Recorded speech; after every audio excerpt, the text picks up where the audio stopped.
Assalamualaikum warahmatullahi wabarakatuh. Salam sehat. Bersama saya Yeni Artanjung. Kali ini kita akan membahas penyakit akibat kerja, khususnya penyakit musculoskeletal disorders. Musculoskeletal disorders adalah kerusakan atau cedera pada otot, saraf, tendon, ligamen, sendi, kartilago, atau spinal disc. Keluhan bagian otot skeletal yang dirasakan oleh seseorang dari keluhan ringan hingga keluhan sakit setelah menerima beban secara statis maupun berulang. Musculoskeletal disorders ini tidak muncul dengan sendirinya, melainkan membutuhkan waktu yang lama dan bertahap sampai menimbulkan rasa sakit.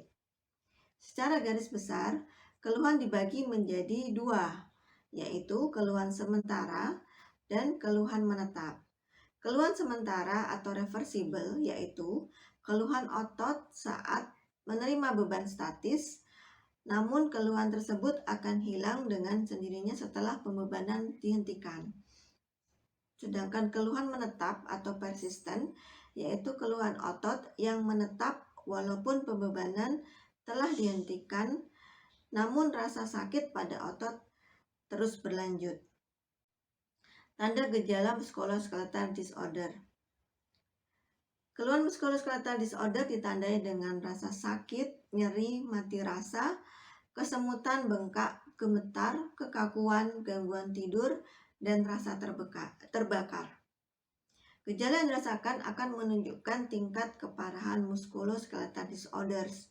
Bisa dinilai dari 3 tahap, yaitu tahap pertama, sakit atau pegal-pegal dan kelelahan selama jam kerja.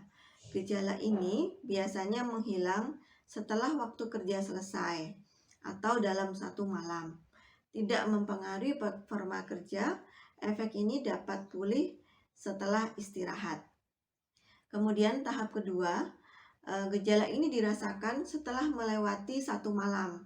Istirahat mungkin bisa terganggu dengan sakit yang dirasakan, kadang-kadang bisa mengurangi performa kerja.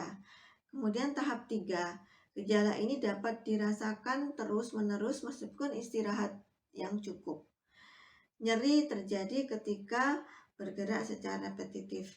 Istirahat terganggu dan sulit untuk melakukan pekerjaan. Kadang-kadang tidak sesuai dengan kapasitas kerja. Patofisiologi musculoskeletal disorder. Keluhan otot skeletal pada umumnya terjadi karena pembebanan kerja yang terlalu panjang dan berat menyebabkan kontraksi otot yang berlebihan. Peningkatan kontraksi otot dipengaruhi oleh besarnya tenaga yang dilakukan. Maksimum keluhan otot berkisar antara 15-20%. Kontraksi otot yang melebihi 20% menyebabkan peredaran darah ke otot berkurang, suplai oksigen ke otot menurun, proses metabolisme karbohidrat terhambat, dan sebagai akibatnya terjadi penimbunan asam laktat yang menyebabkan nyeri otot. Faktor resiko musculoskeletal disorder dapat dipengaruhi oleh 3 faktor, yaitu faktor pekerjaan, faktor individu, dan faktor lingkungan. Pada faktor pekerjaan, ini ada beberapa yang menyebabkan faktor risiko tersebut, yaitu yang pertama adalah posisi kerja, jenis pekerjaan, lama kerja, dan masa kerja. Satu lagi adalah beban kerja. Yang pertama, bisa dijelaskan untuk posisi kerja. Posisi kerja merupakan sikap kerja yang dilakukan dari perancangan pekerjaan yang sesuai dengan pekerjaannya. Masing-masing posisi kerja memberikan pengaruh yang berbeda terhadap tubuh. Kesehatan dan keselamatan serta kenyamanan di tempat kerja memerlukan studi dari sistem mesin dan lingkungan yang saling berhubungan dengan tujuan penyesuaian. Postur tubuh yang tidak ergonomis dan kegiatan berulang merupakan salah satu penyebab terjadinya keluhan muskuloskeletal. Dari jenis pekerjaan bisa dijelaskan bahwa beban dan pekerjaan yang dilakukan pada proses pembuatan produk tentunya berbeda-beda. Tingkat resiko terhadap pekerja pula berbeda, sehingga untuk penilaian resiko dilihat dari proses kerja otot yang dilakukan. Proses kerja otot yang dilakukan ini ada dua, yaitu bisa dilakukan secara statis ataupun dinamis. Pekerjaan statis mencakup pekerjaan dengan gerakan kecil dengan postur yang menyebabkan tidak ada gerakan pada otot-otot. Sebagai contoh, pekerjaan statis berupa duduk berputar atau menekuk dalam melakukan suatu pekerjaan. Dapat dinilai pada periode waktu secara kontinu tanpa terjadi perubahan panjang pada otot pada bagian tubuh operator mengalami kerja otot statis. Pekerjaan yang dilakukan secara dinamis, pergerakan tubuh mendorong atau mengangkat beban pada otot berkontraksi dalam suatu periode waktu di mana terjadi perubahan panjang otot, kontraksi, dan relaksasi otot secara silih berganti, sehingga energi yang dikeluarkan oleh otot menjadi sangat besar. Hal ini dapat menimbulkan cedera. Faktor risiko dari pekerjaan juga bisa disebabkan oleh lamanya kerja. Pekerjaan yang berlangsung dalam waktu yang lama tanpa disertai dengan istirahat yang cukup, kemampuan tubuh dan fisik tubuh pekerja dapat menurun. Berisiko kejadian nyeri punggung pekerja dan pekerjaan fisik yang berat akan mempengaruhi kerja otot, kardiovaskuler, sistem pernapasan, dan lainnya.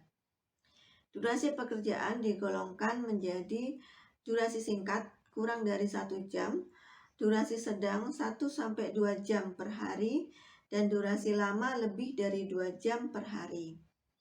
Berdasarkan hasil studi pada supir bis yang telah bekerja lebih dari 2 jam merasakan pegal dan sakit pada bagian punggung dan leher. Hal ini sejalan dengan penelitian yang dilakukan pada petani padi.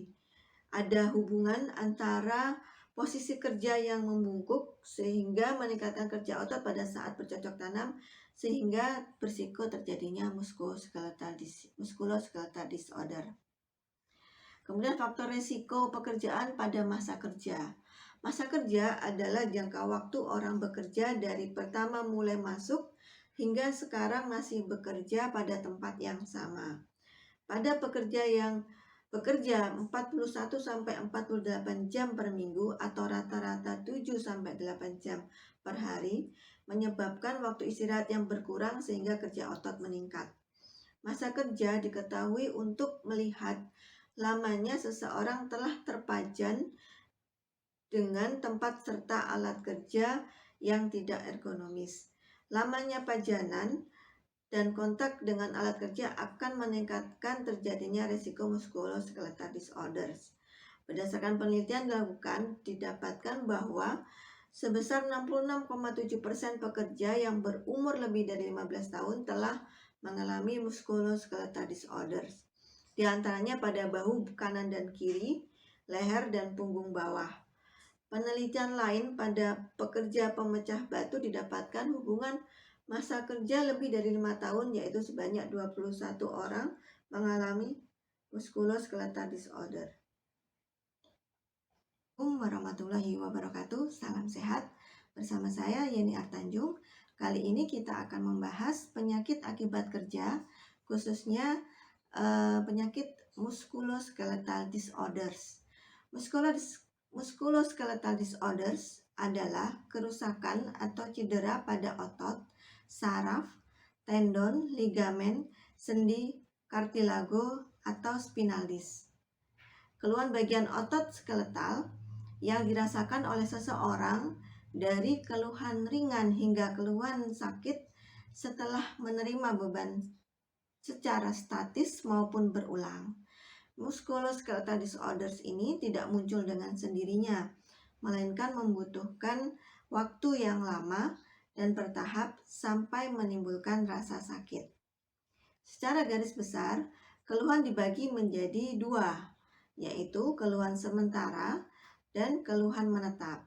Keluhan sementara atau reversible yaitu keluhan otot saat menerima beban statis, namun keluhan tersebut akan hilang dengan sendirinya setelah pembebanan dihentikan. Sedangkan keluhan menetap atau persisten yaitu keluhan otot yang menetap walaupun pembebanan telah dihentikan, namun rasa sakit pada otot terus berlanjut. Tanda gejala muskuloskeletal disorder. Keluhan muskuloskeletal disorder ditandai dengan rasa sakit, nyeri, mati rasa, kesemutan, bengkak, gemetar, kekakuan, gangguan tidur, dan rasa terbakar. Gejala yang dirasakan akan menunjukkan tingkat keparahan muskuloskeletal disorders. Bisa dinilai dari 3 tahap, yaitu tahap pertama, sakit atau pegal-pegal dan kelelahan selama jam kerja. Gejala ini biasanya menghilang setelah waktu kerja selesai atau dalam 1 malam. Tidak mempengaruhi performa kerja, efek ini dapat pulih setelah istirahat. Kemudian tahap kedua, gejala ini dirasakan setelah melewati 1 malam. Istirahat mungkin bisa terganggu dengan sakit yang dirasakan, kadang-kadang bisa mengurangi performa kerja. Kemudian tahap 3, gejala ini dapat dirasakan terus-menerus meskipun istirahat yang cukup. Nyeri terjadi ketika bergerak secara repetitif. Istirahat terganggu dan sulit untuk melakukan pekerjaan. Kadang-kadang tidak sesuai dengan kapasitas kerja. Patofisiologi muskuloskeletal disorder. Keluhan otot skeletal pada umumnya terjadi karena pembebanan kerja yang terlalu panjang dan berat menyebabkan kontraksi otot yang berlebihan. Peningkatan kontraksi otot dipengaruhi oleh besarnya tenaga yang dilakukan. Maksimum keluhan otot berkisar antara 15-20%. Kontraksi otot yang melebihi 20% menyebabkan peredaran darah ke otot berkurang, suplai oksigen ke otot menurun, proses metabolisme karbohidrat terhambat, dan sebagai akibatnya terjadi penimbunan asam laktat yang menyebabkan nyeri otot. Faktor resiko muskuloskeletal disorder dapat dipengaruhi oleh 3 faktor, yaitu faktor pekerjaan, faktor individu, dan faktor lingkungan. Pada faktor pekerjaan, ini ada beberapa yang menyebabkan faktor risiko tersebut, yaitu yang pertama adalah posisi kerja, jenis pekerjaan, lama kerja, dan masa kerja. Satu lagi adalah beban kerja. Yang pertama, bisa dijelaskan untuk posisi kerja. Posisi kerja merupakan sikap kerja yang dilakukan dari perancangan pekerjaan yang sesuai dengan pekerjaannya. Masing-masing posisi kerja memberikan pengaruh yang berbeda terhadap tubuh. Kesehatan dan keselamatan serta kenyamanan di tempat kerja memerlukan studi dari sistem mesin dan lingkungan yang saling berhubungan dengan tujuan penyesuaian. Postur tubuh yang tidak ergonomis dan kegiatan berulang merupakan salah satu penyebab terjadinya keluhan muskuloskeletal. Dari jenis pekerjaan bisa dijelaskan bahwa beban dan pekerjaan yang dilakukan pada proses pembuatan produk tentunya berbeda-beda. Tingkat resiko terhadap pekerja pula berbeda, sehingga untuk penilaian resiko dilihat dari proses kerja otot yang dilakukan. Proses kerja otot yang dilakukan ini ada 2, yaitu bisa dilakukan secara statis ataupun dinamis. Pekerjaan statis mencakup pekerjaan dengan gerakan kecil dengan postur yang menyebabkan tidak ada gerakan pada otot-otot. Sebagai contoh, pekerjaan statis berupa duduk berputar atau menekuk dalam melakukan suatu pekerjaan. Dapat dinilai pada periode waktu secara kontinu tanpa terjadi perubahan panjang pada otot pada bagian tubuh operator mengalami kerja otot statis. Pekerjaan yang dilakukan secara dinamis, pergerakan tubuh mendorong atau mengangkat beban pada otot berkontraksi dalam suatu periode waktu di mana terjadi perubahan panjang otot, kontraksi, dan relaksasi otot secara silih berganti, sehingga energi yang dikeluarkan oleh otot menjadi sangat besar. Hal ini dapat menimbulkan cedera. Faktor risiko dari pekerjaan juga bisa disebabkan oleh lamanya kerja. Pekerjaan yang berlangsung dalam waktu yang lama tanpa disertai dengan istirahat yang cukup, kemampuan tubuh dan fisik tubuh pekerja dapat menurun. Berisiko kejadian nyeri punggung pekerja dan pekerjaan fisik yang berat akan mempengaruhi kerja otot, kardiovaskuler, sistem pernapasan, dan lainnya. Durasi pekerjaan digolongkan menjadi durasi singkat kurang dari 1 jam, durasi sedang 1-2 jam per hari, dan durasi lama lebih dari 2 jam per hari. Berdasarkan hasil studi pada supir bis yang telah bekerja lebih dari 2 jam, merasakan pegal dan sakit pada bagian punggung dan leher. Hal ini sejalan dengan penelitian yang dilakukan pada petani padi. Ada hubungan antara posisi kerja yang membungkuk sehingga meningkatkan kerja otot pada saat bercocok tanam, sehingga berisiko terjadinya musculoskeletal disorder. Kemudian faktor risiko pekerjaan pada masa kerja. Masa kerja adalah jangka waktu orang bekerja dari pertama mulai masuk hingga sekarang masih bekerja pada tempat yang sama. Pada pekerja yang bekerja 41-48 jam per minggu atau rata-rata 7-8 jam per hari, menyebabkan waktu istirahat yang berkurang sehingga kerja otot meningkat. Masa kerja diketahui untuk melihat lamanya seseorang telah terpajan dengan tempat serta alat kerja yang tidak ergonomis. Lamanya pajanan dan kontak dengan alat kerja akan meningkatkan terjadinya risiko musculoskeletal disorders. Faktor risiko dari pekerjaan juga bisa dilihat dari beban kerja. Beban kerja adalah kemampuan tubuh pekerja dalam menerima beban kerja.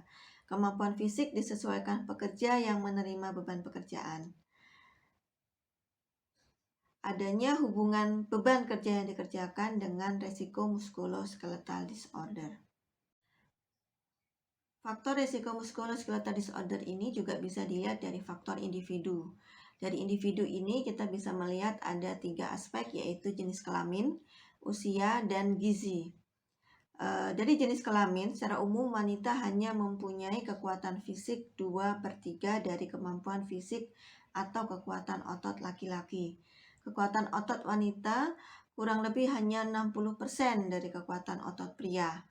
Penyerapan tenaga kerja dan daya saing yang tinggi dalam suatu tempat usaha, maka harus diusahakan pembagian tugas antara pria dan wanita sesuai dengan kemampuan, kebolehan, dan keterbatasan masing-masing. Dari aspek usia, peningkatan degenerasi pada tulang terjadi mulai pada saat seseorang berusia 30 tahun, berupa kerusakan jaringan, penggantian jaringan menjadi jaringan parut, dan pengurangan cairan, sehingga akan menyebabkan penurunan elastisitas pada tulang yang dirasakan seperti gangguan musculoskeletal disorder. Pada umumnya, keluhan otot skeletal akan mulai dirasakan pada usia produktif, yaitu 25-65 tahun. Awal merasakan keluhan pada usia 35 tahun dan terus meningkat seiring bertambahnya umur, menyebabkan ketahanan otot semakin menurun dan meningkatkan resiko cedera.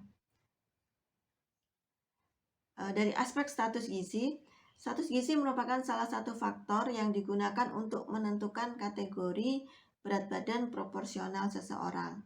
Terdiri dari kalkulasi angka berat badan seseorang dalam kilogram dibagi tinggi badan dalam meter, didapatkan nilai IMT. Indeks massa tubuh atau IMT dikategorikan menjadi 3, yaitu orang dengan berat badan kurang mempunyai resiko terkena musculoskeletal disorder, 1,25 kali lebih dibandingkan pekerja dengan IMT normal atau dapat dikatakan sama resikonya. Jika terus berlanjut akan terjadi penekanan pada bantalan saraf tulang belakang sehingga mengakibatkan kerusakan pada struktur tulang belakang. Faktor risiko dari faktor lingkungan terdiri dari dua aspek, yaitu suhu lingkungan dan pencahayaan. Pada suhu lingkungan, paparan suhu dingin maupun panas yang berlebihan dapat menurunkan kelincahan, kepekaan, dan kekuatan pekerja, sehingga gerakan pekerja menjadi lebih lambat, sulit bergerak, dan kekuatan otot menurun. Dari aspek pencahayaan akan mempengaruhi ketelitian suatu pekerjaan, membuat tubuh beradaptasi untuk mendekati cahaya. Jika hal tersebut berlangsung lama, dapat mengakibatkan peningkatan tekanan otot bagian atas. Bagaimana pengobatan muskuloskeletal disorder ini? Ada beberapa terapi yang dapat dilakukan. Yang pertama adalah terapi obat. Dalam gangguan muskuloskeletal disorder, tidak ada terapi obat yang spesifik yang khusus meningkatkan akselerasi jaringan lunak, sehingga jenis obat seperti analgetik, antiinflamasi nonsteroid, kortikosteroid, vitamin, dan sebagainya menjadi pilihan untuk membantu pengurangan rasa sakit atau nyeri. Kemudian terapi fisik dan okupasi. Melihat dan mengevaluasi serta memperbaiki penurunan kemampuan fungsional individu dibantu oleh seorang terapis dalam mengoptimalkan kemampuan untuk menyelesaikan kegiatan sehari-hari setelah cedera atau gangguan muskuloskeletal. Biasanya dibantu oleh penggunaan injeksi sodium hyaluronat pada rongga sendi. Dosis dipakai 1 kali 2 ml per minggu selama 5 minggu berturut-turut. Kemudian bisa dilakukan juga dengan terapi bedah. Dilakukan intervensi sesuai dengan kebutuhan pasien dengan menggunakan metode 5R, yaitu repair, release, resection, reconstruction, dan replacement. Pembedahan dilakukan dengan teknik terbuka atau artrotomi, dan eksplorasi dengan artroskopi dilakukan terhadap berbagai gangguan pada sendi. Apabila keadaan pasien berat seperti artritis rematik, di mana kerusakan membran sinovia parah, maka dilakukan sinovektomi. Kemudian bisa juga dilakukan terapi radiasi. Dalam terapi radiasi menggunakan pengobatan secara kuratif atau adjuvan kanker, di mana pengendalian penyakit atau mengurangi gejala-gejala atau sebagai terapi pengobatan yang memiliki manfaat guna kelangsungan hidup. Yang terakhir, terapi rehabilitasi bertujuan untuk meningkatkan dan mempertahankan kemampuan fungsi muskuloskeletal dalam kondisi optimal. Pelaksanaan rehabilitasi ini sesuai dengan masalah dan kebutuhan individu tersebut. Demikian yang bisa saya jelaskan terkait penyakit akibat kerja muskuloskeletal disorder. Terima kasih atas perhatiannya. Salam sehat. Wassalamualaikum warahmatullahi wabarakatuh.